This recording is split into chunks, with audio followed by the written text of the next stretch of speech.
ঝটপট করে শিং মাছ পরিষ্কার করার নিনজা টেকনিক সহ অসাধারণ টেস্টের এই শিং মাছ রান্নাটার রেসিপি আপনাদের সঙ্গে শেয়ার করব। যারা শিং মাছ পরিষ্কারের ভয়ে খেতে চায় না তারা এই ভিডিওটি অবশ্যই দেখবেন। আমাদের সবার ঘরেই তো এমন মাজুনি রয়েছে, আর এই মাজুনি কাজে লাগিয়ে শিং মাছ অতি দ্রুত কিভাবে পরিষ্কার হচ্ছে শুধু আপনারা দেখতেই থাকেন। মাজুনি দিয়ে হালকা একটু প্রেস করলেই দেখা যাবে শিং মাছ একেবারেই সাদা ধবধবে হয়ে যাচ্ছে। সত্যি কথা বলতে শিং মাছ পরিষ্কার করার এটি একটি দুর্দান্ত টিপস।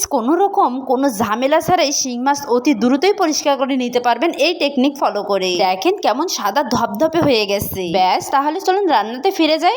এখানে নিয়েছি কিছুটা শুকনো মরিচ, কয়েক কোয়া রসুন, সামান্য একটু আদা এবং সঙ্গে রয়েছে জিরে ও একটা সাদা এলাচ। অন্যদিকে একটা প্যানে আমি কিছুটা পেঁয়াজ বেরেস্তা করতে দিয়েছিলাম। পেঁয়াজ হালকা বাদামি কালার হয়ে গেলে যে আমরা মশলা পেস্ট করতে দিয়েছিলাম সেখানেই পেস্ট করে নেব।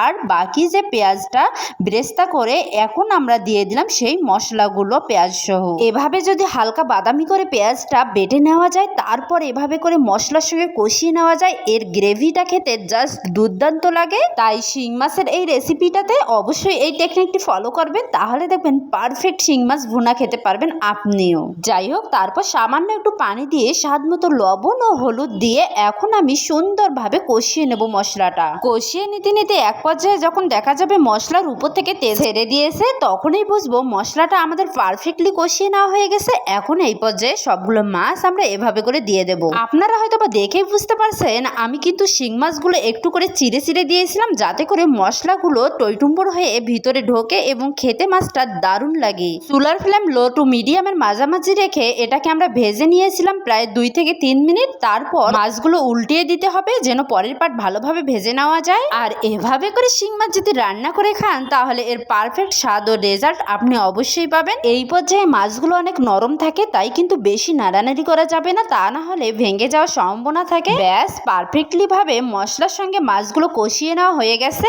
যেই বাটনায় মশলাগুলো আমি বেটে নিয়েছিলাম সেই বাটনা ধুয়ে পানি এখন দিয়ে দিলাম, তবে পানিটা কম হয়ে গেছে। এই মাছ সিদ্ধ এবং রান্নাটা পারফেক্টলি করার জন্য আমাদের আরো একটু পানি দিতে হবে, তাই আরো সামান্য একটু পানি দিয়ে দিলাম। পানির পরিমাপটা অবশ্যই মাছের পরিমাপের উপর কম বেশি হতে পারে। ব্যাস, পানি দেওয়া হয়ে গেছে। এখন আমি ঢাকনা দিয়ে ঢেকে রেখে দেবো প্রায় 4 থেকে 5 মিনিট। এই 4 থেকে 5 মিনিটের মধ্যেই কিন্তু মাছ রান্না একেবারেই কমপ্লিট হয়ে যাবে 80%। ফিরে যাচ্ছি 4 থেকে 5 মিনিট পর। এখন এই পর্যায়ে আমি একটু হালকাভাবে নেড়ে এখানে দিয়ে দেবো ভাজা জিরে গুঁড়ো। আর এই পর্যায়ে জিরে গুঁড়ো দিয়ে অবশ্যই ঢাকনা দিয়ে রেখে দিতে হবে, তাহলে ফ্লেভারটা অনেক সুন্দরভাবে মাছের গায়ে ঢুকবে। তবে হাতের কাছে যদি ধনিয়া পাতা থাকে তাহলে তার কোনো কথাই নেই। এই পর্যায়ে কষি করে ধনিয়া পাতা দিয়ে নামিয়ে নিলেই ব্যাস তৈরি হয়ে যাবে অসাধারণ স্বাদের এই মাছ ভুনাটা। ভিডিওটি ফেসবুক থেকে দেখলে আমার পেজটা ফলো দেবেন এবং সাবস্ক্রাইব করবেন ইউটিউব থেকে দেখলে। সবাই ভালো থাকবেন। আল্লাহ হাফেজ। আসসালামু আলাইকুম।